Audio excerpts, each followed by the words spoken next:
Hello बच्चों, आज के इस क्लास में सॉल्व करेंगे 2025 एग्जाम के पूछे गए क्वेश्चन। बच्चों, इस क्लास में मैथमेटिक्स का क्वेश्चन सॉल्व करने वाले हैं और अगर आप नवोदय विद्यालय का एग्जाम पास करना चाहते हैं तो प्रीवियस ईयर का क्वेश्चन सॉल्व करना और उसको समझना बहुत ज्यादा इंपॉर्टेंट होता है बच्चों।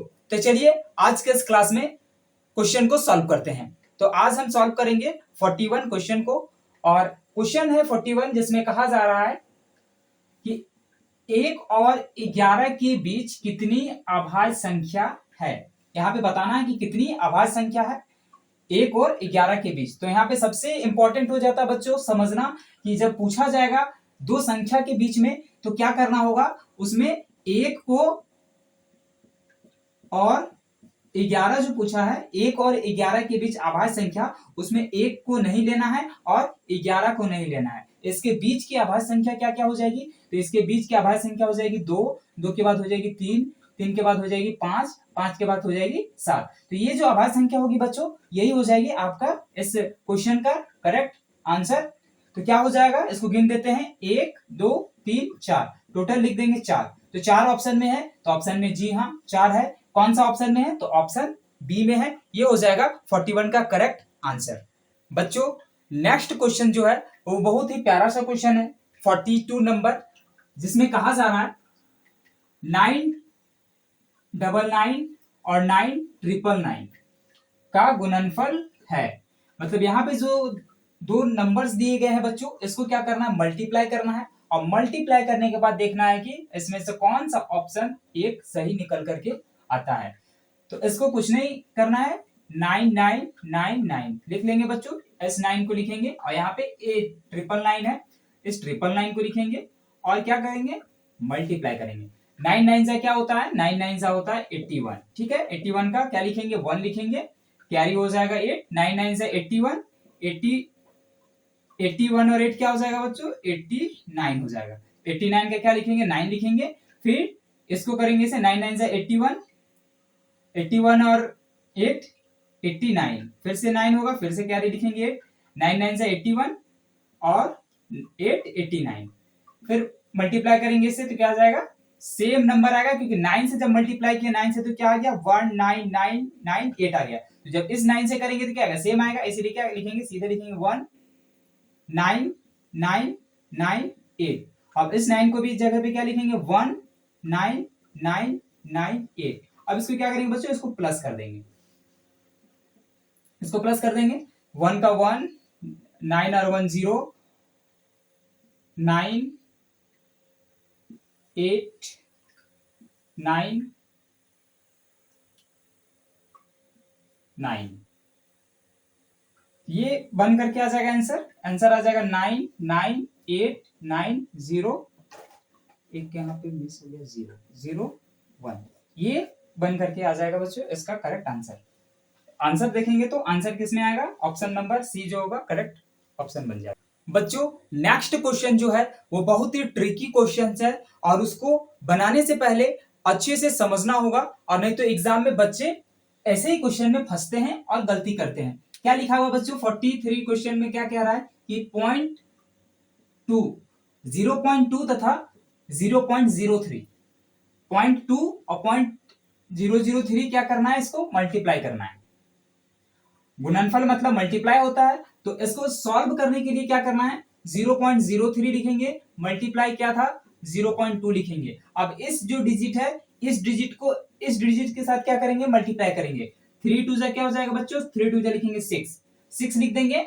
अब क्या करेंगे, ये जो पॉइंट है डेसिमल के बाद यहाँ पे कितने डिजिट है, डेसिमल के बाद 1 डिजिट 2 डिजिट। ठीक है, इस डेसिमल के बाद कितने डिजिट है, तो यहाँ पे 1 डिजिट है, 1 डिजिट 2 डिजिट, यहाँ पे एक हो गए 3 डिजिट। तो 6 के बाद क्या करेंगे, 3 डिजिट के बाद क्या करेंगे, डेसिमल लगा देंगे। ये हो गया 1 डिजिट 2 डिजिट 3 डिजिट, यहाँ पे हो जाएगा 0। इसका आंसर हो जाएगा 0.006। अब 0.006 कौन सा ऑप्शन है, 0.006 जो है option number A. Option number क्या हो जाएगा, ए करेक्ट हो जाएगा। आपको एग्जाम में भी ऐसे ही सॉल्व करना है, इस तरीके से सॉल्व करोगे तो क्या होगा बच्चों, टाइम कंज्यूम कम होगा और सभी क्वेश्चन आप अटेम्प्ट कर पाओगे। एक इंपॉर्टेंट बात बताना चाहता हूं बच्चों कि आज के इस क्लास में हम सब मैथमेटिक्स का क्वेश्चन सॉल्व कर रहे हैं, रीजनिंग का और जो हिंदी का क्वेश्चन बच जाएगा बच्चों उसको नेक्स्ट 2 क्लासेस में सॉल्व करके आपको बताऊंगा। नेक्स्ट क्वेश्चन की तरफ बढ़ते हैं। तो नेक्स्ट क्वेश्चन है बच्चों 44 नंबर, जिसमें कहा जा रहा है कि 64 के सभी गुणनखंड का क्या करना है, योगफल बताना है। 64 जो है वो किस किस के नंबर के गुणनखंड में आता है, तो उसको क्या करना है, लिखना है और उसको यहाँ पे एडिशन करके बताना है कि कौन सा ऑप्शन सही होगा। तो बच्चों अगर ऐसे सवाल आपके एग्जाम में आते हैं तो आपको क्या करना है, सबसे पहले लिखना है कि 64 का गुणनखंड किस किस के नंबर में आएगा। तो 64 जो है वो सबसे पहले 1 का गुणनखंड में आएगा, 2 का गुणनखंड में आएगा, 4 के गुणनखंड में आएगा, 8 के आएगा, 8 के बाद 16 का गुणनखंड में आएगा, 32 का गुणनखंड में आएगा और क्या आएगा बच्चों, 64 का गुणनखंड में आएगा। मतलब ये जो नंबर है इसके मल्टीप्लीकेशन में क्या आएगा, 64 आएगा। अब इसको क्या करना है बच्चों, इसको ऐड कर देना है। तो ऐड करेंगे, सबसे पहले लिखेंगे 64, 32, 16, 8, 4, 2, 1। तब इसको जोड़ेंगे बच्चों, 4 और 2 6, 6 6 12, 12 8 20, 20 4 24, 24 और 2 26, 26 और 1 27, 27 का क्या लिखेंगे, 7 लिखेंगे, कैरी हो जाएगा 2, 6 और 3 9, 9 और 1 10, 10 2 12, क्या हो जाएगा 127। 127 कौन से ऑप्शन में है, तो 127 जो है ऑप्शन नंबर सी में है। ऐसे ही आपको क्वेश्चन को क्या करना है, सॉल्व करना है। और यहाँ पे एक इंपॉर्टेंट जो मैं आपको बता रहा हूं उसको याद रखना है, कभी भी क्वेश्चन में क्या करना है, ऐसे नहीं जोड़ना है। 1 plus 2 plus 4 plus 8 plus 16 plus 32 plus 64 लिख करके कभी नहीं जोड़ना है, क्योंकि ऐसे जब जोड़ोगे तो आपको क्या होगा, गलत होने का चांसेस होगा। ऐसे जोड़ेंगे तो आपका 100% सही होने का चांसेस है। इस बात को आपको क्या करना है, ऐसे सवाल में ध्यान रखना है। बच्चों ऐसे ही क्वेश्चन में क्या करते हैं, स्टूडेंट गलती करते हैं और उनका जो ऑप्शन होता है वो गलत लिख करके आ जाते हैं। इस क्वेश्चन में क्या कहा जा रहा है बच्चों, क्वेश्चन नंबर 45 में कहा जा रहा है 20 और 30 का सबसे बड़ा सार्व गुणनखंड क्या है। ये सवाल पूछा गया था और ये सवाल में यही कहा जा रहा है कि 20 और 30 के बीच सबसे बड़ा सार्व गुणनखंड इनमें से कौन सा ऑप्शन होगा। तो सार्व गुणनखंड निकालने के लिए क्या करते हैं बच्चों, सबसे पहले गुणनखंड निकालेंगे किसका, तो 20 का। 20 का गुणनखंड क्या हो जाएगा, तो सबसे पहले लेंगे एलसीएम, 2 एकम 2 0, 10 हो जाएगा, फिर 2 बचे 10 हो जाएगा, फिर 5 एकम 5 ले लेंगे। तो क्या लिखेंगे 20 का, 20 का लिखेंगे 2 गुने 5। अब क्या है बच्चों, अब है 30 का गुणनखंड निकाल लेंगे, तो 30 का भी निकालेंगे। 30 का क्या हो जाएगा, 2 हो जाएगा 15, फिर 3 बचे 15, 5 एकम 5, तो क्या हो जाएगा 30 का गुणनखंड क्या हो जाएगा बच्चों, 2 3 5, 2 गुने 3 गुने 5। अब सार गुणनखंड मतलब होता है कि दोनों का जो गुणनखंड आया उससे कौन कौन सा संख्या मिल रहा है। 5 मिल रहा है बच्चों, इसमें भी 5 मिल रहा है, तो क्या लिखेंगे 5 लिखेंगे। 2 और 3 नहीं मिल रहा है, इसमें 1 2 ऊपर मिल रहा है, एक यहाँ 2 मिल रहा है, तो गुना क्या करेंगे 2, तो इसका क्या हो जाएगा 5 दूना 10। ये क्या हो गया, सबसे बड़ा सार गुणनखंड हो गया 10। 20 और 30 के बीच में सबसे बड़ा सार गुणनखंड जो होगा, आंसर जो होगा 10 होगा। ऑप्शन जो आप करोगे ठीक वो हो जाएगा सी। और ऐसे ही एग्जाम में क्या करना है, लिखना है। आपके पास रफ वर्क का पेपर दिया हुआ रहेगा बच्चों, उसमें कैलकुलेट करके लिखना है। अपने से कभी भी बिना लिखे नहीं कीजिएगा, क्योंकि वैसे करने से क्या होता है, गलतियां होती है। ये मैं बात बता रहा हूं अपने एक्सपीरियंस से। बच्चों क्वेश्चन नंबर जो 46 है, ऐसे क्वेश्चन पे आपको 2 बातों का ध्यान रखना होगा। वो कौन कौन सी, तो चलिए जानते हैं।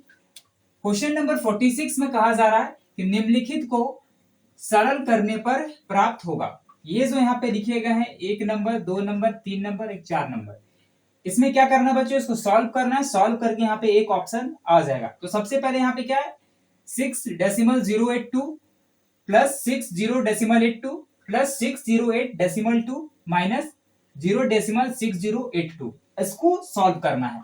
और इसको सॉल्व करने के लिए क्या इंपॉर्टेंट हो जाता है बच्चों, इंपॉर्टेंट हो जाता है जो बोर्डमास का नियम पढ़े हैं आप, बोडमास का नियम से यहाँ बनेगा। यहाँ पे क्या है, पहले एडिशन है, ए फॉर एडिशन, तो पहले क्या करना है, एडिशन करना है, फिर क्या करेंगे, सब्ट्रैक्शन करेंगे। तो चलिए सबसे पहले एडिशन करते हैं। एडिशन करेंगे, वहां पे क्या देखना होगा, सबसे बड़ी संख्या कौन सी है, सबसे बड़ी संख्या है 608, सबसे बड़ी संख्या है 608 डेसिमल 2, ये लिख देंगे बच्चों।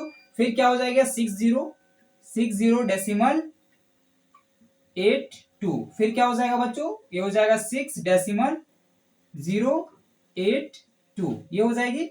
ये तीनों को क्या किए हम लोग एक साथ लिखें, इसके ऊपर कोई संख्या नहीं है तो जीरो बैठा देंगे, इसके ऊपर भी कोई संख्या नहीं है जीरो बैठा देंगे, इसके ऊपर भी कोई संख्या नहीं है जीरो बैठा देंगे। अब इसको जोड़ देंगे, चलिए 2 का 2 हो जाएगा, 8 का 2 10, 10 का 0 1, 8 का 2 10 और 1 11 का 1 लिखेंगे, फिर कैरी 1 हो जाएगा, 8 1 9 9 और 6 15 का 5 हो जाएगा, 1 हो जाएगा, 6 1 7 और 6 का 6 उतार देंगे बच्चों। अब डेसिमल कहां पे है, तो डेसिमल यहाँ पे लिख देंगे। अब क्या करना है, इस संख्या से सब्ट्रैक्ट करना है, तो इस संख्या से लिख देंगे 0.608 अब यहाँ पे देखेंगे बच्चों, इसके ऊपर तो कोई संख्या नहीं है, तो यहाँ क्या करेंगे, अपने से जीरो लगा देंगे। अभी ये बन गया नंबर, इसको क्या करेंगे, इसको सब्ट्रैक्ट करेंगे। तो 10 में 2 जाएगा बच्चों, क्या बचेगा 8, यहाँ पे क्या हो जाएगा 1 हो जाएगा, बगल से कैरी ले लेंगे, तो 11 में 8 गया, क्या बचेगा 3, यहाँ पे क्या हो जाएगा 9 हो जाएगा, तो 9 का 9 लिखेंगे। यहाँ पे क्या हो जाएगा 0 हो जाएगा, बगल से कैरी ले लेंगे, 10 बन जाएगा, 10 में अगर 6 जाएगा तो क्या बचेगा 4, यहाँ पे क्या हो जाएगा 4 हो जाएगा, यहाँ पे 7 का 7 लिखेंगे, यहाँ पे 6 का 6 लिखेंगे। डेसिमल वाले प्लेस में क्या करेंगे, अपने से डेसिमल लगाएंगे। ये बन गया आपका इसका सब्ट्रैक्ट करने के बाद आंसर। आंसर देखेंगे 674.4938 ऑप्शन नंबर जो हो जाएगा बी हो जाएगा करेक्ट ऑप्शन। अब इंपॉर्टेंट बात जो आपको समझना है, आपको जो याद रखना है बच्चों, कि जब भी डेसिमल वाला क्वेश्चन हो, जब भी डेसिमल वाला क्वेश्चन पूछा जाए, कभी भी डेसिमल वाला क्या करना है, डेसिमल को डेसिमल के सीधे लिखना है, कभी भी हड़बड़ाना नहीं है, गलती नहीं करना है। क्या करना है, सब डेसिमल को एक सेंटर में लिखना है, और जो भी क्वेश्चन में पूछा जाएगा, प्लस पूछा जाएगा, सब्ट्रैक्ट पूछा जाएगा, वैसे प्लस और सब्ट्रैक्ट करोगे आप, आंसर बिल्कुल एक ऑप्शन आपका करेक्ट निकल करके आएगा। बच्चों ऐसे क्वेश्चन में 90% बच्चे एग्जाम में क्या करते हैं, बहुत बड़ी गलती करते हैं। तो चलिए आज के इस क्लास में बताऊंगा आप वो गलती कौन सी है जो नहीं करोगे। तो बच्चों ऐसे क्वेश्चन में 47 जो क्वेश्चन कह रहा है 0.1 मल्टीप्लाई 0.1 मल्टीप्लाई 0.1, ये जो क्या है सबको मल्टीप्लाई करके यहाँ पे एक ऑप्शन होगा, वो करेक्ट ऑप्शन आएगा, यही क्वेश्चन में कह रहा है। तो ऐसे क्वेश्चन में क्या करते हैं बच्चे, सबसे पहले लिखते हैं 0.1, फिर लिखते हैं 0.1, इसको क्या करते हैं बच्चों, मल्टीप्लाई करते हैं, जो इसका वैल्यू आता है उसका वैल्यू से फिर क्या करते हैं, इसको फिर से मल्टीप्लाई करते हैं 0.1। ऐसे अगर आप बनाओगे एग्जाम में, तो ऐसे बनाओगे तो क्या होगा, आपका टाइम कंज्यूम ज्यादा होगा, समय ज्यादा लगेगा, और क्वेश्चन सब अटेम्प्ट नहीं कर पाओगे। तो इसका एक ट्रिक्स क्या है बच्चों, ऐसे क्वेश्चन को सॉल्व करने के लिए क्या करेंगे, 0.1 मल्टीप्लाई 0.1 मल्टीप्लाई क्या 0.1। अब 1 को 1 से मल्टीप्लाई करेंगे क्या होगा, 1 होगा, फिर 1 को 1 से मल्टीप्लाई करेंगे क्या होगा, तो 1 होगा, तो 1 लिख देना है बस। ये बहुत ट्रिक्स है, इसको 1 लिखेंगे, उसके बाद क्या करेंगे, पॉइंट डेसिमल के बाद कितने डिजिट है, 1 डिजिट है, इस डेसिमल के बाद कितने डिजिट है, 1 डिजिट है, इस डेसिमल के बाद कितने डिजिट है, 1 डिजिट है, 1 डिजिट 2 डिजिट 3 डिजिट। अब इस 1 के बाद क्या करेंगे, 3 डिजिट देख के हम लोग डेसिमल लगाएंगे, 1 डिजिट 2 डिजिट 3 डिजिट और यहाँ पे 0.0, ये जो बन के आ जाएगा, ये हो जाएगा इस क्वेश्चन का करेक्ट आंसर। और ये आंसर कौन से ऑप्शन में बच्चों देखेंगे, 0.001 जो है ये ऑप्शन नंबर बी में है, करेक्ट ऑप्शन आपका हो जाएगा इस क्वेश्चन का। ऐसे अगर आप सॉल्व करोगे बच्चों इस प्रोसेस से, तो आपका टाइम भी कम लगेगा और आपका गलती भी नहीं होगा। बच्चों ऐसे क्वेश्चन को सॉल्व करने के लिए आपको एक रूल को याद रखना बहुत जरूरी है। तो चलिए इस क्वेश्चन को समझते हैं। इस क्वेश्चन में कह रहा है 48 क्वेश्चन में कि 3/2 डिवाइड 3/2 मल्टीप्लाई 2 प्लस 3/2, ये जो इक्वेशन, ये जो नंबर दिए गए हैं, इसको क्या करना है बच्चों, सॉल्व करना है। और सॉल्व करने के बाद देखना है कि इनमें से कौन सा ऑप्शन निकल करके आता है।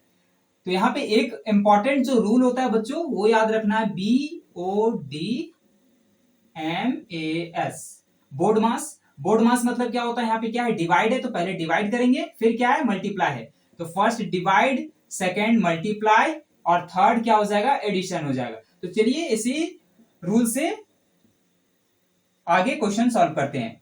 3/2 डिवाइड 3/2 मल्टीप्लाई 2 प्लस 3/2 3/2।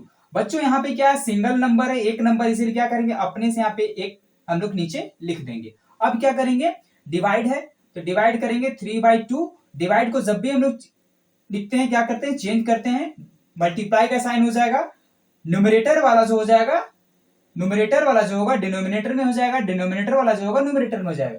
मतलब अंश जो हो जाएगा वो हर में चला जाएगा, हर जो है वो अंश में चला जाएगा। ऊपर को नीचे कर देंगे, 2 नीचे था तो 2 ऊपर कर देंगे, 3 ऊपर था 3 नीचे कर देंगे, फिर मल्टीप्लाई करेंगे, 2/1 लिखेंगे, फिर प्लस 3/2 करेंगे। 2 से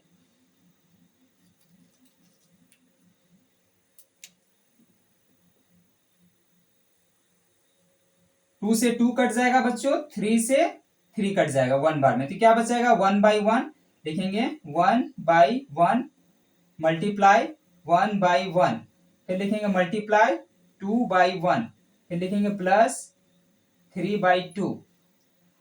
अब यहां पे मल्टीप्लाई करेंगे 2/1 तो क्या हो जाएगा बच्चों, 1/1 मल्टीप्लाई 1/1 मल्टीप्लाई 2/1 प्लस 3/2। ये यहां पे आ गया, इसको यहां पे लिख दिए। अब क्या करेंगे,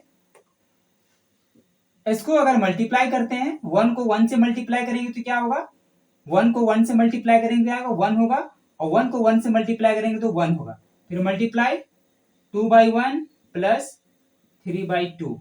अब इसको भी मल्टीप्लाई करेंगे क्या होगा, 2/1 हो जाएगा बच्चों, 2/1 प्लस 3/2। अब 3 और 2 का क्या करेंगे, एलसीएम ले लेंगे। 3/2 को क्या हो जाएगा, यहाँ पे इसको सॉल्व करेंगे तो एलसीएम लेंगे, 2 हो जाएगा, 2 2 जा 4, 2 1 जा 2, यहाँ पे ऊपर है मल्टीप्लाई 2 लिखेंगे, फिर प्लस 2 1 जा 2, मल्टीप्लाई क्या करेंगे 3 लिखेंगे, 2 2 से क्या हो जाएगा बच्चों 4 हो जाएगा, और यहाँ पे क्या हो जाएगा प्लस 3/2, ये हो जाएगा 7/2। तो 7/2 किसमें है, 7/2 है ऑप्शन नंबर सी, ये हो जाएगा करेक्ट आपका इस क्वेश्चन का आंसर। बस आपको जो सबसे इंपॉर्टेंट याद करना है, ऐसे सवाल में एक चीज याद रखना है, ये रूल, इस रूल के अकॉर्डिंग चलिएगा, इस रूल को फॉलो कीजिएगा तो आपका जो क्वेश्चन होगा बच्चों बनेगा। बच्चों चलिए बढ़ते हैं नेक्स्ट क्वेश्चन की तरफ। नेक्स्ट क्वेश्चन है क्वेश्चन नंबर 49, जिसमें कहा जा रहा है 999/1000 9,999/1000 का दशमलव रूप क्या है। ये जो नंबर दिया गया बच्चों, इस नंबर का क्या करना है, दशमलव नंबर यहाँ पे बताना है कि कौन सा सही होगा, डेसिमल नंबर कौन सा आएगा। तो ऐसे क्वेश्चन को क्या कहते हैं बच्चे, एग्जाम में ऐसे क्वेश्चन को बच्चे डिवाइड देते हैं, ऐसे लिखते हैं, फिर क्या करते हैं 999 को ऐसे करके डिवाइड देते हैं। अगर आप ऐसे बनाओगे तो क्या होगा, टाइम बहुत ज्यादा लगेगा और आप मिस्टेक भी कर सकते हो। तो शॉर्टकट तरीका क्या है बच्चों बनाने का, शॉर्टकट तरीका है, सबसे शॉर्टकट तरीका क्वेश्चन में ये लिखा हुआ है। यहाँ पे देखोगे आप कितने जीरो हैं, यहाँ पे है 3 है, मतलब क्या करेंगे, 3 अंक के बाद दशमलव लगा देंगे, 1 अंक 9 हो जाएगा, 2 अंक 9 हो जाएगा, 3 अंक 9 हो जाएगा, ये हो गया 3 अंक। यहाँ पे 3 जीरो था इसीलिए 3 अंक, 3 अंक के बाद क्या करेंगे, यहाँ पे दशमलव बैठाएंगे, यहाँ पे अपने से जीरो लगा देंगे, ये हो गया आपका करेक्ट आंसर। कौन सा ऑप्शन में है, तो ऑप्शन नंबर सी में है। ऐसे क्वेश्चन पे आप कभी भी डिवाइड नहीं करिएगा, क्या करना है, काउंट करना है कितने जीरो रहेंगे, और उसके बाद क्या करना है, दशमलव या डेसिमल लगा दीजिएगा, आंसर आ जाएगा। चलिए बच्चों नेक्स्ट क्वेश्चन को सॉल्व करते हैं, और नेक्स्ट क्वेश्चन है क्वेश्चन नंबर 50, जिसमें कहा जा रहा है 0.238। ये जो नंबर है इसको क्या करना है, भिन्न के रूप में लिखना है। तो भिन्न का मतलब क्या होता है बच्चों, भिन्न का मतलब होता है फ्रैक्शन, फ्रैक्शन के फॉर्म पे लिखना है और देखना है कि इसमें कौन सा ऑप्शन निकल करके आएगा। तो चलिए इस क्वेश्चन को भी सॉल्व करते हैं। तो सबसे पहले क्या लिखेंगे, 0.238। अब डेसिमल को अगर कैंसिल करेंगे बच्चों तो क्या लिखेंगे, 1 लिखेंगे, और डेसिमल के बाद यहाँ पे कितने डिजिट थे, डेसिमल के बाद कितने अंक है, तो डेसिमल के बाद 3 अंक है, तो 3 जीरो लगाएंगे, 1 जीरो 2 जीरो 3 जीरो, ये हो गया।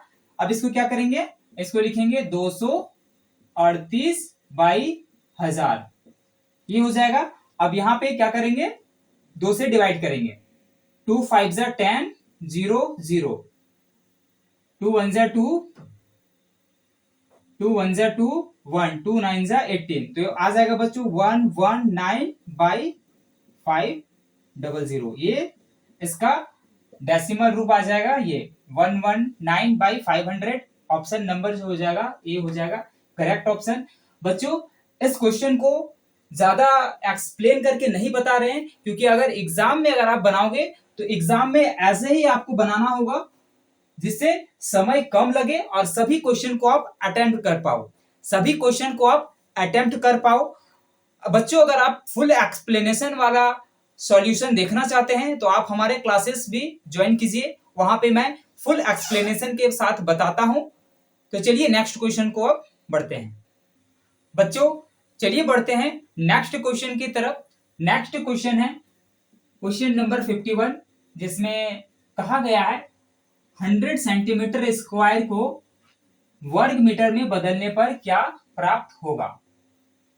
100 सेंटीमीटर दिया हुआ है बच्चों, उसको क्या करना है, वर्ग मीटर में बदलेंगे और देखेंगे कि इनमें से कौन सा ऑप्शन सही निकल करके आएगा। तो चलिए इसको सॉल्व करते हैं। सबसे पहले लिखेंगे बच्चों 1 मीटर स्क्वायर में कितना होता है, 10,000 होता है सेंटीमीटर स्क्वायर, ये लिख देंगे सबसे पहले। 1 मीटर स्क्वायर में 10,000 सेंटीमीटर स्क्वायर होता है। अब क्या लिखेंगे, 1 सेंटीमीटर बराबर क्या लिखेंगे, 1 बट्टा 10,000 मीटर स्क्वायर कर देंगे बच्चों। सवाल में क्या कह रहा था, सवाल में कह रहा था 100 सेंटीमीटर स्क्वायर। 100 सेंटीमीटर स्क्वायर के लिए क्या करेंगे, यहां पे लिखेंगे 100 सेंटीमीटर स्क्वायर बराबर क्या हो जाएगा, 100 ऊपर हो जाएगा, 100 सेंटीमीटर स्क्वायर बराबर क्या लिखेंगे बच्चों, 1 बट्टा 10,000 गुना यहाँ का जो 100 है वो यहाँ पे गुना हो जाएगा। तो क्या लिखेंगे, 1 0 1 0 1 0 1 0, एक को गुना करेंगे 1 से तो क्या होगा, 1 आएगा, बट्टा यहाँ पे क्या है 100, यहाँ पे लिखेंगे 100। अब इसको क्या लिखेंगे 0.01, ये बन गया इसका वर्ग मीटर। कितना आ गया, 0.01 metre square. Option number B जो हो जाएगा करेक्ट होगा। तो बच्चों नेक्स्ट क्वेश्चन जो है, ऐसे क्वेश्चन को आपको बहुत ध्यान से पढ़ना है और समझना है बच्चों। तो चलिए नेक्स्ट क्वेश्चन को सॉल्व करते हैं। क्वेश्चन नंबर 52, जिसमें कहा जा रहा है कि एक ट्रेन है जो क्या है, दिल्ली से निकल के कहाँ जाना है, उसको जयपुर पहुंचना है। सुबह जो है ट्रेन 10:45 में निकलती है दिल्ली से, और जयपुर जो है वो 3:30 पे पहुंच जाती है। तो ये बताना है कि ट्रेन कितना समय ली जयपुर पहुंचने में। सवाल यहाँ कहा जा रहा है बच्चों कि एक ट्रेन है जो दिल्ली से जयपुर जा रही है, दिल्ली से सुबह 10:45 में निकलती है, जयपुर जो है वो 3:30 में पहुंचती है, तो कितना समय जयपुर पहुंचने में लगा। तो ऐसे क्वेश्चन को सॉल्व करने के लिए बच्चों क्या देखना होगा, सबसे पहले लिखेंगे दिल्ली से ट्रेन कितने बजे निकली। दिल्ली से ट्रेन जो है 10:45 में निकली। जयपुर कितने बजे पहुंची, जयपुर पहुंची 3:30 में। अब यहाँ पे जो देखना होगा बच्चों 10:45 लिखते हैं सबसे पहला समय। 10:45 में क्या की थी, ट्रेन खुली थी। 10:45 में अगर 1 घंटा जोड़ेंगे बच्चों तो क्या होगा, 1 घंटा जोड़ेंगे तो हो जाएगा 11:45। यहाँ पे क्या किए, 1 घंटा जोड़ दिए। फिर 11:45 में अगर 1 घंटा जोड़ेंगे तो बच्चों क्या हो जाएगा 12:45। यहाँ पे क्या किए, 1 घंटा और जोड़ दिए। फिर 1 घंटा और अगर ट्रेन लगाया तो क्या हो जाएगा 1:45, ये हो जाएगा 1:45 का समय। फिर यहाँ 1 घंटा लग गया। फिर इस 1:45 को क्या करेंगे बच्चों, 1 घंटा और हम लोग करेंगे। ये हो जाएगा 2:45। ये हो गया बच्चों 2:45। अब 2:45 का समय हो गया, तो 2:45 में 3 बजे क्या कर रही है, गाड़ी पहुंचा रही है। ट्रेन जो है वो 3 बजे पहुंचा रही है, 3:30 में। तो 3:30 बजने में कितना समय और इसको चाहिए, तो 3:30 बजने में और यहाँ पे 45 मिनट का टाइम चाहिए। तो 45 मिनट का और टाइम चाहिए, तो क्या लिख सकते हैं, 1 घंटा, 2 घंटा, 3 घंटा, 4 घंटा, 45 मिनट। तो क्या लिखेंगे, 4 घंटा 45 मिनट हो जाएगा आपका इस क्वेश्चन का आंसर। कौन सा है, 4 घंटा 45 मिनट जो होगा, ऑप्शन नंबर बी हो जाएगा इसका सही आंसर। चलिए बच्चों नेक्स्ट क्वेश्चन को सॉल्व करते हैं। नेक्स्ट क्वेश्चन है क्वेश्चन नंबर 53, जिसमें पूछा गया है कि दिए गए व्यंजक में लुप्त संख्या कौन सी है। यहाँ पे जो एक खाली स्थान है बच्चों, इसी में बताना है कि इसमें से कौन सा ऑप्शन सही होगा। क्वेश्चन कह रहा है इसमें इसको सब्ट्रैक्ट करेंगे। 58394 सब्ट्रैक्ट 86 इक्वल्स टू, यहाँ पे क्या हो जाएगा, कौन सी संख्या होगा जिसको मल्टीप्लाई करेंगे तो ये इधर का संख्या बराबर क्या हो जाएगा, इधर का संख्या बराबर आना चाहिए। तो यही इस सवाल का आंसर निकालना है। तो फिर सबसे पहले लिखेंगे बच्चों लुप्त संख्या क्या है, यहाँ पे कुछ नहीं है, तो लुप्त संख्या क्या मान लेंगे, x मान लेंगे। अब यहाँ पे क्या करेंगे, लिखेंगे 58394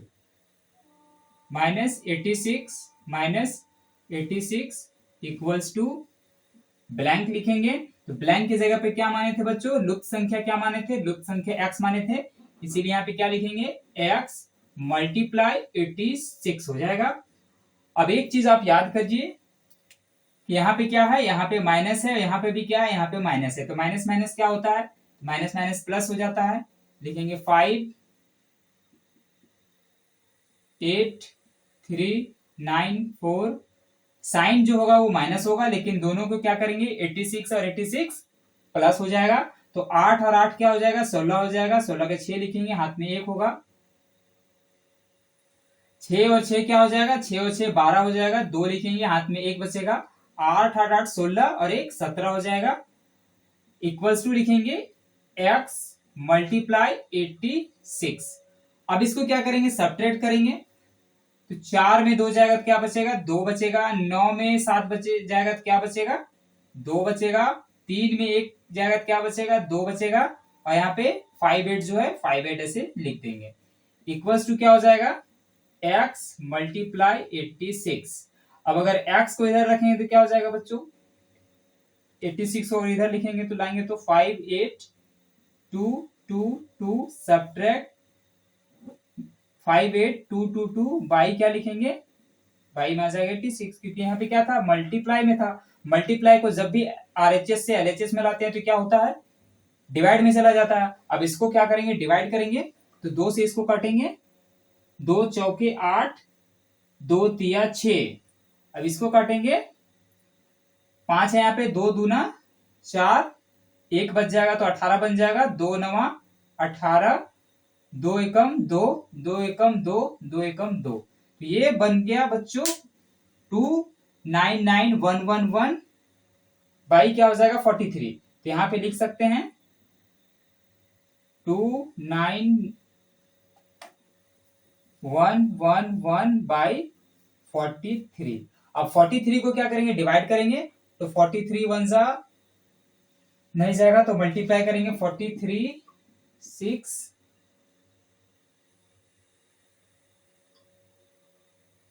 6 थी 18 का 8, हाथ में 1, 6 के 24 अरे 25, 258 आ जाएगा। और उधर बच जाएगा, तो इसको लिख देंगे बच्चों, इसको लिख देंगे 6, इसमें 7 और इसमें 7। तो ये जब डिवाइड करेंगे 2911 उनको 43 से, तो क्या आ जाएगा 677 आ जाएगा। 677 कौन सा ऑप्शन में है, तो 677 जो है ऑप्शन नंबर ए में है। तो इसका जो x का वैल्यू होगा यहाँ पे हो जाएगा आंसर 677। नेक्स्ट क्वेश्चन है बच्चों क्वेश्चन नंबर 54, जिसमें कहा जा रहा है एक डिब्बे में 500 अंडे थे, उसमें 3/25 भाग जो है अंडा टूट गया और कुल का इतना भाग मेहमानों के लिए रखना है। तो बचे हुए और उपयोग में लाने वाले अंडों की संख्या कितनी होगी, यही बताना है। इसमें से कौन सा ऑप्शन होगा जो बताएगा कि अंडा बचा हुआ है। एक बार और इस क्वेश्चन को समझते हैं बच्चों कि आपके पास एक डिब्बा है, उस डिब्बे में कितना है, 500 अंडा रखा हुआ है। उसमें से क्या है, 3/25 भाग, इतना भाग क्या हो गया, अंडा टूट गया, इतना भाग अंडा टूट गया। और क्या कह रहा है क्वेश्चन में, आगे कह रहा है कुल भाग, कुल भाग का क्या करना है, 1/5 भाग जो होगा वो अंडा मेहमानों के लिए बचा के इतना रखना है। अब आगे सवाल कह रहा है कि जो बचेगा टूटा हुआ अंडा के बाद और मेहमानों को अंडा रखने के बाद कितना अंडा बचेगा, वही यहाँ पे निकालना है। तो क्वेश्चन बच्चों बहुत ही आसान है, बस यहाँ पे क्या करना है, आपको ध्यान से क्वेश्चन को समझना है और ये देखना है कि निकालना क्या है। यहाँ पे निकालना है उपयोग में की जाने वाली अंडों की संख्या, मतलब जो बचा हुआ अंडा होगा वो निकालना है। तो चलिए निकालते हैं इसको। क्या लिखेंगे बच्चों, सबसे पहले लिखेंगे कितना भाग टूटा हुआ था, लिखेंगे टूटे अंडों की संख्या। क्या लिखेंगे, 500 का 3/25 भाग, इतना भाग क्या हुआ, टूट गया अंडा। किसमें से टूटा, तो 500 में से इतना अंडा टूट गया, तो इसको निकाल देंगे 500 गुने 3/25, 25 से कम 25, 25 दूना 50, 0, 20 गुने 3 क्या हो जाएगा बच्चों, 20 गुने 3 क्या करेंगे, 20 दिया लिखेंगे 60। तो 60 अंडे जो है वो क्या हो गए, टूटे हुए अंडे। कितना अंडा टूटा निकला, टूटा हुआ अंडा, टूटे अंडे 60 हो गया टूटा हुआ अंडा। मेहमानों के लिए कितना रखना था अंडा, 1/5 भाग। अब लिख लेंगे मेहमान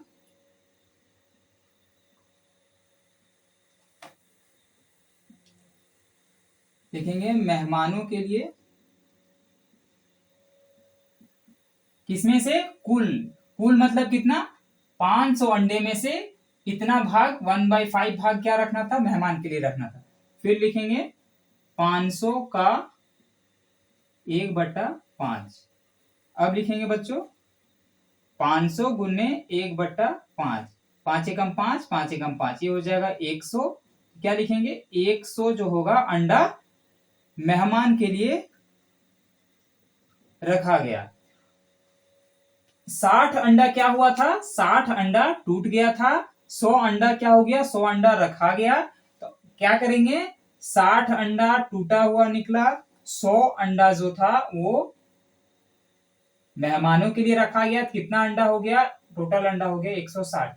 अब 160 अंडा क्या हो गया, बाहर हो गया, किसमें, 500 अंडे में। तो 500 अंडे में 160 अंडा बाहर हो गया, मतलब क्या करेंगे, सब्ट्रैक्ट करेंगे। तो 500 में 160 सब्ट्रैक्ट करेंगे तो क्या आ जाएगा बच्चों, 340 आ जाएगा। बचा हुआ अंडा मतलब उपयोग में लाने वाला अंडा क्या हो जाएगा, 340 हो जाएगा। ऑप्शन नंबर क्या हो जाएगा, सी हो जाएगा करेक्ट आंसर। बच्चों नेक्स्ट क्वेश्चन जो है वो क्वेश्चन है फॉर्मूला बेस। अगर आपको उसका फॉर्मूला पता होगा बच्चों, तो एग्जाम में अगर ऐसे क्वेश्चन पूछे जाएंगे तो आप बच्चों नेक्स्ट क्वेश्चन जो है वो फॉर्मूला बेस है। अगर आपको वो फॉर्मूला पता होगा तो ऐसे क्वेश्चन को आप सॉल्व कर पाओगे। तो चलिए समझते हैं नेक्स्ट क्वेश्चन, क्वेश्चन नंबर 55, जिसमें कहा जा रहा है बच्चों कि एक दुकानदार है, वो क्या किया, एक घड़ी को 200 रुपये में खरीदा।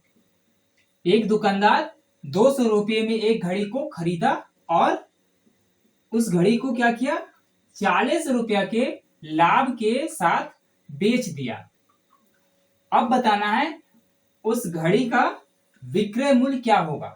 तो विक्रय मूल्य मतलब क्या होता है बच्चों, कि विक्रय मूल्य मतलब होता है कितने में बेचा, उसी को कहते हैं, उसी मूल्य को विक्रय मूल्य। तो यहाँ पे एक फॉर्मूला होता है, अगर फॉर्मूला याद है बच्चों तो आप बना लीजिएगा। विमू जिसको विक्रय मूल्य कहते हैं, विक्रय मूल्य बराबर क्या होता है, क्रय मूल्य क्रय मूल्य प्लस लाभ, और कुछ नहीं होता है। विक्रय मूल्य बराबर क्या होता है, क्रय मूल्य प्लस लाभ। क्रय मूल्य मतलब होता है खरीदा हुआ जो दाम होगा उसको बोलते हैं क्रय मूल्य। तो क्रय मूल्य कितना था, 200 था, तो 200 लिखेंगे, प्लस लाभ क्या था, कितने लाभ में बेचा, तो 40 रुपया, तो 40 लिखेंगे। क्या हो जाएगा, 240 हो जाएगा। 240 क्या हो गया, विक्रय मूल्य हो गया। विक्रय मूल्य मतलब कितने में वो बेचा। कौन सा ऑप्शन हो जाएगा, ऑप्शन नंबर सी हो जाएगा, करेक्ट हो जाएगा। आपको बस क्या करना है, फॉर्मूला को याद रखना है। बच्चों नेक्स्ट क्वेश्चन भी फॉर्मूला बेस्ड क्वेश्चन है, तो चलिए इसको भी समझते हैं और सॉल्व करते हैं। क्वेश्चन नंबर 56, जिसमें कहा गया है कि एक फल विक्रेता है, वो क्या किया, 1500 में सेब खरीदा और उन्हें अपने दुकान पर लाने के लिए 100 रुपये खर्च किया। उसने सारे फल 2236 रुपया में बेचे, तो लाभ कितना होगा। तो बच्चों ये सवाल इसमें कहा जा रहा है कि एक फल बेचने वाला है, वो क्या किया, सेब लाया खरीद करके, कितने में, 1500 में। 1500 में सेब खरीद करके लाया और लाने के लिए उसको क्या लग गया, 100 रुपया का खर्च लग गया, भाड़ा लग गया। अब बताना है कि अगर वो 2236 रुपया में बेचता है फल को, तो कितना उसका प्रॉफिट होगा, कितना वो कमाएगा। इस ऑप्शन में एक आंसर क्या होगा बच्चों, आपका आ जाएगा। तो इसका भी एक फॉर्मूला होता है। फॉर्मूला क्या होता है बच्चों, लाभ बराबर क्या लिखते हैं, लाभ बराबर लिखते हैं विक्रय मूल्य घटाओ क्रय मूल्य। अब यहां पे विक्रय मूल्य क्या हो गया बच्चों, विक्रय मूल्य ये हो गया, और क्रय मूल्य में ध्यान देना है। क्रय मूल्य पहले यहां पे लिख लेना है, क्रय मूल्य, क्रय मूल्य क्या हो जाएगा, कितने में खरीद के लाया, 1500 में खरीद के लाया, तो 1500 हो जाएगा।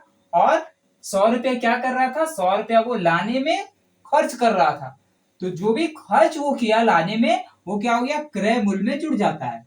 तो 1500 और 100 जो खर्च हो गया लाने में, वो क्या हो जाएगा, टोटल हो जाएगा 1600। 1600 हो जाएगा उसका टोटल खर्च, लाने में कितना उसको खर्च हो गया, 1600। तो यहाँ पे क्रय मूल्य क्या बन गया, नया क्रय मूल्य बन गया 1600।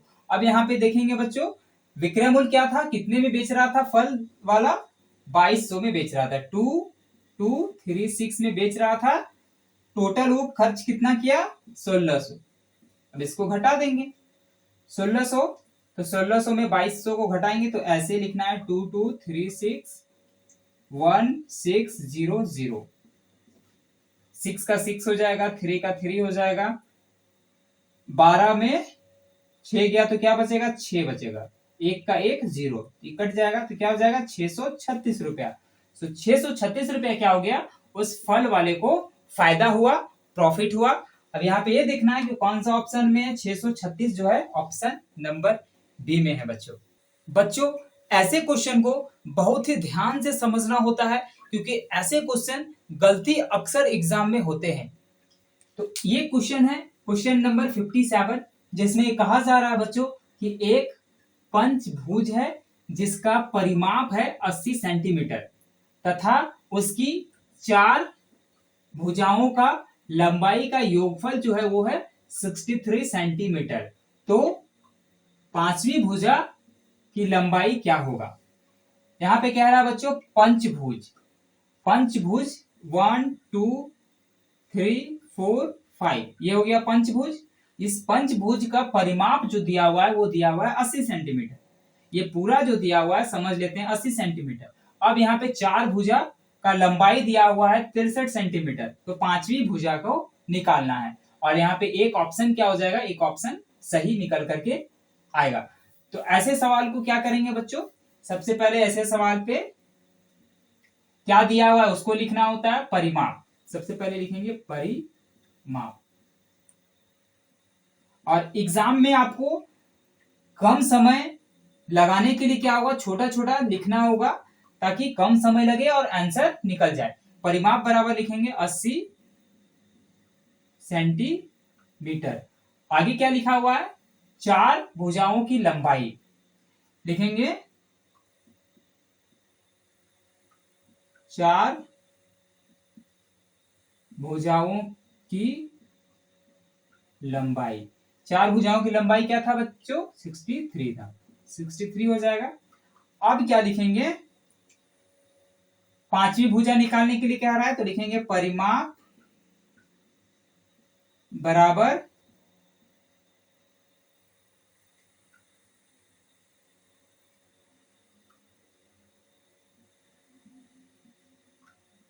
पांचवी भुजा। अब पांचवी भुजा क्या कह रहा था? 4 भुजाओं का योग क्या था? 63 था। परिमाप क्या था? 80 था। तो परिमाप की जगह में 80 लिखेंगे बच्चों, बराबर लिखेंगे 63 प्लस क्या हो जाएगा? पांचवी भुजा हो जाएगा। 63 क्यों होगा? क्योंकि 4 भुजाओं का लंबाई का योग क्या था? 63 था। मतलब 4 भुजा क्या था? इसका दिया हुआ है 4 भुजा का वैल्यू, और पांचवी भुजा क्या है निकालना है। तो टोटल भुजा बराबर हो जाएगा परिमाप, इसीलिए यहां पे लिख दिए। अब इसको क्या करेंगे? 80 घटाओ 63 करेंगे, बराबर लिखेंगे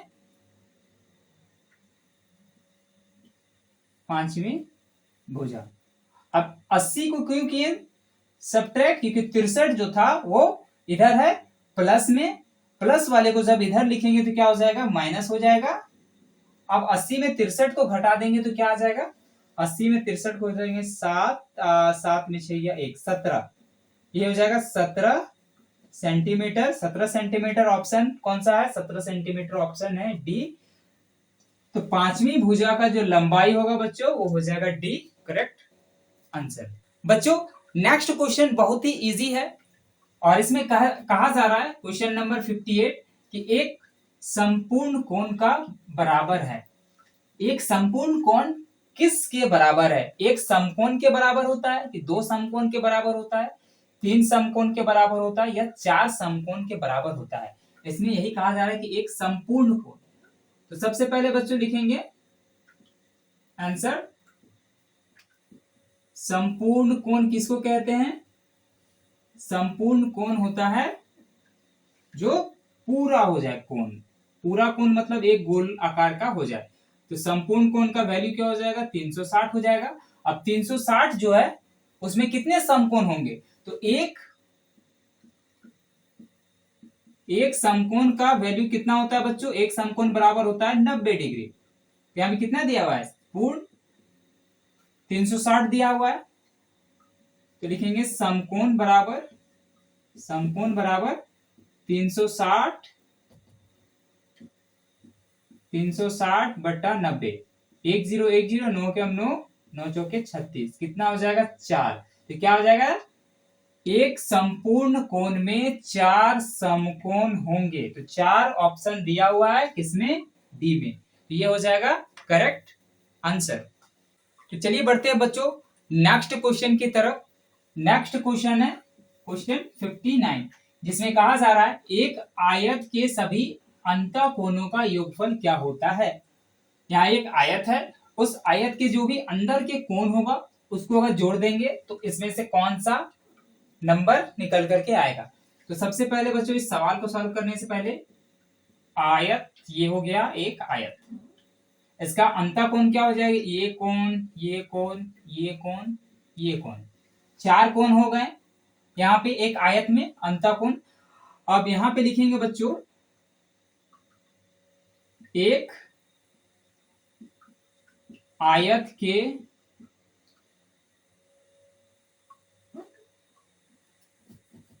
अब लिखेंगे बच्चों आयत के एक अंतःकोण क्या हो जाएगा? 90 हो जाएगा। तो कितने कोण होंगे? 4 हो जाएंगे। तो लिखेंगे चारों कोणों का योग। जब सबको जोड़ देंगे तो क्या हो जाएगा? एक आंसर आ जाएगा। तो एक कोण कितना था? 90 था। तो 90 प्लस 90 प्लस 90 प्लस 90 क्या करेंगे? 1 2 3 4, 4 9 36, 360 0, 360 360 डिग्री क्या हो जाएगा, आयत के अंतःकोणों का योगफल। ऑप्शन नंबर ए जो हो जाएगा करेक्ट हो जाएगा। चलिए बच्चों लास्ट क्वेश्चन को सॉल्व करते हैं। लास्ट क्वेश्चन में कहा जा रहा है, क्वेश्चन नंबर 60 में, कि 115 परिवारों के सर्वे में एक डेटा निकल करके आया नंबर, जिसमें क्या लिखा गया, प्रत्येक परिवार में कितने बच्चे हैं, वो यहाँ पे दिया गया है इस ग्राफ में। अब ये बताना है कि इस ग्राफ में दर्शाया गया है उन परिवारों की संख्या निकालना है जिसमें बच्चा नहीं है। एक बार और इस क्वेश्चन को समझते हैं बच्चों। 115 परिवार को अंकित किया गया है, यहाँ पे बताया गया है प्रत्येक परिवार में कितने बच्चे हैं वो दिखाया गया है। इसमें ये निकालना ये है कि कितने परिवार ऐसे हैं जिनमें बच्चे एक भी नहीं है। तो सबसे पहले लिखेंगे बच्चों कुल परिवार कितना हो जाएगा, यहाँ पे कुल परिवार हो जाएगा 115 कुल परिवार हो गया। अब यहाँ पे हम लोग देखेंगे कि कितने बच्चे हैं कितने परिवार में। तो यहाँ पे बच्चों ये ग्राफ दिया गया है। इस ग्राफ में जो इधर जो दिया गया है ये नंबर 0, 5, 10, 15, 20, 25, 30, 35, 40, 45 तक जो नंबर दिया गया ये दिया गया परिवारों की संख्या। और इधर जो दिया गया 1, 2, 3, 4 ये दिया गया बच्चों की संख्या। अब सवाल है इस क्वेश्चन में और जवाब भी है इसी क्वेश्चन के अंदर। तो सबसे पहले क्या दिखेंगे, कुल परिवार लिख दिए बच्चों। अब यहाँ पे देखेंगे, यहाँ पे क्या देखेंगे, प्रत्येक परिवार में कितने बच्चे हैं। अब किस किस परिवार में बच्चे हैं, तो बच्चों की संख्या यहाँ देखेंगे। पहला बच्चा, एक बच्चा जो है कितने परिवार में है, एक बच्चा जो है 20 परिवार में है। यहाँ पे लिखेंगे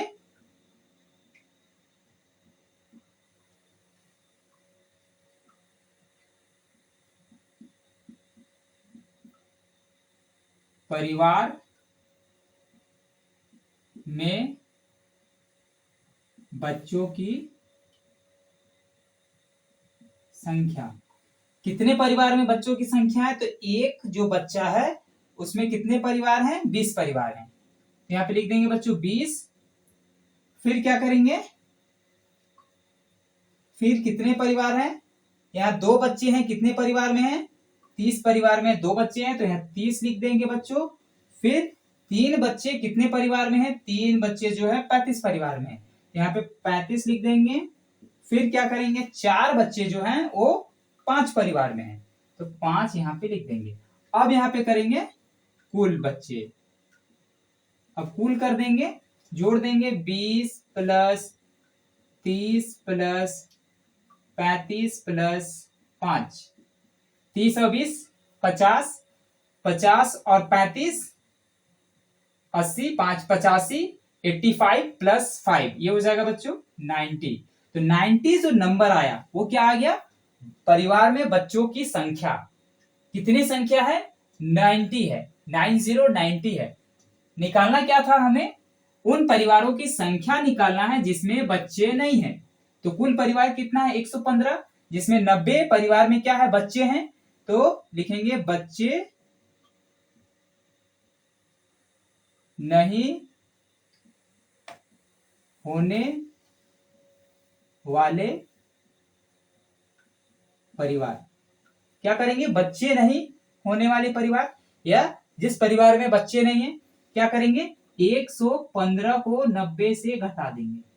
115 को 90 से घटाएंगे तो 5 का 5 आ जाएगा, 11 में 9 घट जाएगा, क्या आ जाएगा बच्चों, 25 आ जाएगा। तो ये जो 25 आया, ये 25 क्या आ गया, इसका करेक्ट आंसर आ गया। मतलब 25 परिवार ऐसे हैं जिनमें बच्चा नहीं है। ऑप्शन नंबर सी जो हो जाएगा करेक्ट आंसर इसका हो जाएगा। तो बच्चों आज हमने क्वेश्चन नंबर 41 से क्वेश्चन नंबर 60 तक प्रीवियस ईयर 2025 के क्वेश्चन को सॉल्व किए। अगले क्लास में बच्चों हिंदी के क्वेश्चन को सॉल्व करेंगे और समझेंगे कि नवोदय विद्यालय का एग्जाम में प्रीवियस ईयर में क्वेश्चन किस तरीके से आया था। तो बच्चों इस वीडियो को लाइक करें और अपने दोस्तों के साथ भी शेयर करें। मिलते हैं अगले वीडियो में।